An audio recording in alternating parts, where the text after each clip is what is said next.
আসসালামু আলাইকুম। আজকে মেহমান আসবে, তো মেহমানের জন্য আজকে রান্না করব। তো মেহমানের জন্য রান্না করার জন্য প্রথমে এখানে গরুর মাংস আনা হয়েছে। গরুর মাংসগুলো এখানে আগে থেকে ধুয়ে পরিষ্কার করে নিয়েছি। তারপর হচ্ছে একটা কড়ার মধ্যে নিয়েছি। এখানে গরুর মাংস ছিল 2 কেজি। আর গরুর মাংসটা কিন্তু অনেক সুন্দর ছিল, দেখে বুঝতে পারছেন। তো একটাও হাড্ডি ছিল না, সব প্রত্যেকটা মাংসই সলিড ছিল। তো মাংস রান্না করার জন্য এখানে পরিমাণ মতন পেঁয়াজ দিয়েছি। পেঁয়াজের পরিমাণটা বেশি দিয়েছি। তারপর দিয়েছি কয়েকটা কাঁচামরিচ কেটে। তারপর পরিমাণ মতন লবণ আর 2 টেবিল চামচ আদা রসুন বাটা, 2 টেবিল চামচ হলুদের গুঁড়ো, 2 টেবিল চামচ মরিচের গুঁড়ো। তো মরিচের গুঁড়োটা বেশি দেওয়ার কারণ যেহেতু আমরা একটু ঝাল ঝাল করে গরু মাংস রান্না করে থাকি, তাই। আর 1 টেবিল চামচ জিরের গুঁড়ো দিয়েছি আর দিয়েছি 1 টেবিল চামচ গরম মশলার গুঁড়ো। সব ধরনের মশলা একসাথে ঢেলে তারপর ব্লেন্ডার করে রেডি করে নিয়েছি। তো ওই মশলাটাই দিয়েছি। ওই মশলাটাতে গরু মাংস রান্না করলে খেতে অনেক বেশি মজা লাগে। আস্ত মশলার থেকে ফাঁকি মশলা দিলে কিন্তু বেশি ভালো হয়, ফ্লেভার অনেক ভালো আসে। তারপর খাঁটি সরিষার তেল দিয়েছি। সরিষার তেল দিয়ে তারপর হচ্ছে সুন্দর করে হাত দিয়ে মেখে নিয়েছি। মেখে নিয়ে 10 মিনিটের মতো রেস্টে রেখেছিলাম। তারপর হচ্ছে চুলায় বসিয়ে দিয়েছি। তো চুলায় ঢাকনা মোড়া দিয়ে দিয়েছি। তারপর কিছুক্ষণ পর আবার সুন্দর করে একটু লাড়া দিয়ে দিয়েছি। আর কোনো পানি দিই না, একটু হাতটা ধুয়ে পানি দিয়েছি। তারপর হচ্ছে আবারও ঢাকনাটা মোড়া দিয়ে দিব। যখন মাংসটা একটু গরম হয়েছে তখন লাড়া দিয়ে তারপর আবারও ঢাকনাটা মোড়া দিয়ে দিচ্ছি। যারা আমার ভিডিওর সাথে আছেন এখন একটা লাইক দিতে ভুলে গেছেন, প্লিজ একটা লাইক দিয়ে দিবেন। আপনাদের একটা লাইক আমার ভিডিওটা অনেকের কাছে পৌঁছে দিতে সাহায্য করা। যারা লাইক দিয়েছেন তাদেরকে অসংখ্য ধন্যবাদ। তারপর হচ্ছে এখানে মাছ ফ্রাই করে নেব অপর পাশের চুলায়।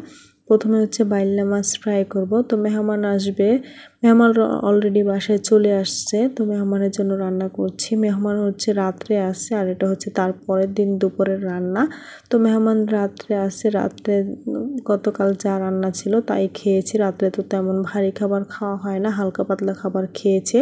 আর মেহমান যেহেতু চলে যায় নাই ছিল, তো তাই সেদিন আর বেশি ভারী খাবার রান্না করিনি, হালকা পাতলা খাবার রান্না করেছি। আর এটা হচ্ছে তার পরের দিন। তো মেহমানের জন্য আজকে রান্না করছি গরুর মাংস, তারপর বাইল্লা মাছ ফ্রাই করে নিয়েছি। আর সাথে চিংড়ি মাছ, বড় বড় গলদা চিংড়ি ছিল, তো এই চিংড়ি মাছগুলো ফ্রাই করে নিচ্ছি। তারপর 2টা মাছ একসাথে ফ্রাই করার পর তারপর হচ্ছে মাছ তরকারিটা রান্না করে নিব।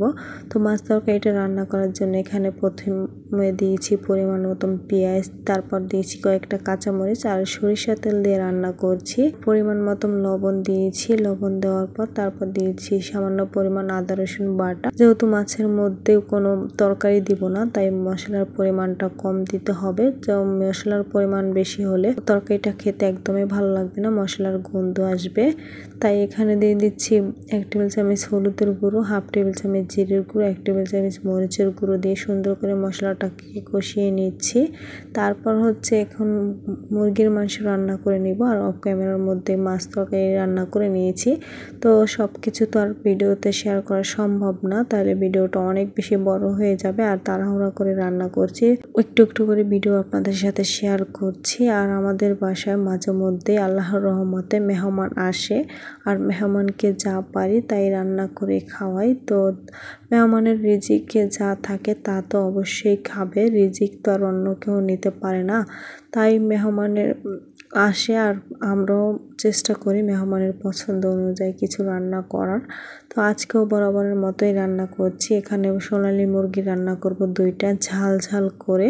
দেখে বুঝতে পারছেন সোনালী মুরগি কিন্তু ঝাল ঝাল করে রান্না না করলে খেতে একদমই ভালো লাগে না আমাদের কাছে। তারপর সবার শেষে দিয়েছি গরম মশলার গুঁড়ো। প্রথমে দেইনি, ভুলে গিয়েছিলাম, তাই সবার শেষে দিয়েছি। ভালো করে মশলাটাকে কষিয়ে নিয়ে তারপর সোনালী মুরগিটা দিয়ে দিচ্ছি। এখানে 2টা সোনালী মুরগি ছিল, বড় বড় সাইজের। সোনালী মুরগিটা দিয়ে এখন সুন্দর করে মশলার সাথে কষিয়ে নিব ভালো করে। যত বেশি কষানো হবে খেতেও অত বেশি মজা হবে মাংসটা। আর অলরেডি কালার দেখে বুঝতে পারছেন কতটা সুন্দর হয়েছে। সুন্দর করে লাড়া দিয়ে তারপর ঢাকনা মোড়া দিয়ে কিছুক্ষণ রান্না করে নিয়েছি। অফ ক্যামেরার মধ্যেই পুরো মুরগির মাংসটাকে রান্না করে নিয়েছি। আর অলরেডি এখন হয়ে আসছে তো মাংসটা। আর এই মাংসটার মধ্যেও কোনো আলু দেই নেই, তো ভুনা ভুনা করে রান্না করেছি। তারপর হচ্ছে এখানে লাউর ঝোঁকা, সাথে লাউও ছিল বোটার অংশ, 2টা মিলিয়ে আবার সাথে 2টা আলু দিয়েছিলাম। সব কিছু মিলিয়ে এখানে কেটে নিয়েছি। তো তারপর হচ্ছে মিক্সড একটা সবজি ভাজি করছি, আর এই সবজি ভাজিটা খেতে কিন্তু অনেক বেশি মজা লাগে। তো এখানে হচ্ছে পরিমাণ মতো পেঁয়াজ কাঁচামরিচের পরিমাণটা একটু বেশি দিয়েছি, ভাজির মধ্যে ঝাল হলে খেতে বেশি মজা লাগে, তাই এখানে পরিমাণ মতো দিয়েছি লবণ আর সামান্য পরিমাণ হলুদের গুঁড়ো দিয়েছি, সাথে দিয়েছি একটা ডিমটা দিয়ে এখন সুন্দর করে লাড়া দিয়ে দিচ্ছি, আর ডিমটাকে 1 মিনিটের মতো ভেজে নিব। তারপর আগে থেকে যেই সবজিটাকে সিদ্ধ করে রেখেছি ওই সবজিটাকে দিয়ে দেব, আর অবশ্যই সবজিটাকে সিদ্ধ করে দিতে হবে, যেহেতু এখানে লাউয়ের ছোকা দিয়েছি, তো ছোকাটা একটু শক্ত টাইপের হয়ে থাকে, তাই সিদ্ধ করে দিয়েছি। সিদ্ধ করে দিলে ভাজিটা অনেক বেশি মোলাম হয়, তাই সিদ্ধ করে দিতে হবে অবশ্যই। এখন সুন্দর করে মিক্সড করে নিচ্ছি। যারা আমার চ্যানেলে আজ নতুন ভিজিট করেছেন তারা চাইলে আমার চ্যানেলটা সাবস্ক্রাইব করে আমার পাশে থেকে যেতে পারেন, যারা অলরেডি করে ফেলেছেন তাদেরকে অসংখ্য ধন্যবাদ। আজকের মতো ভিডিওটা এখানে বিদায় নিয়ে নিচ্ছি, আবার দেখা হয়ে যাবে নেক্সট কোনো ভিডিওতে। আল্লাহ হাফেজ।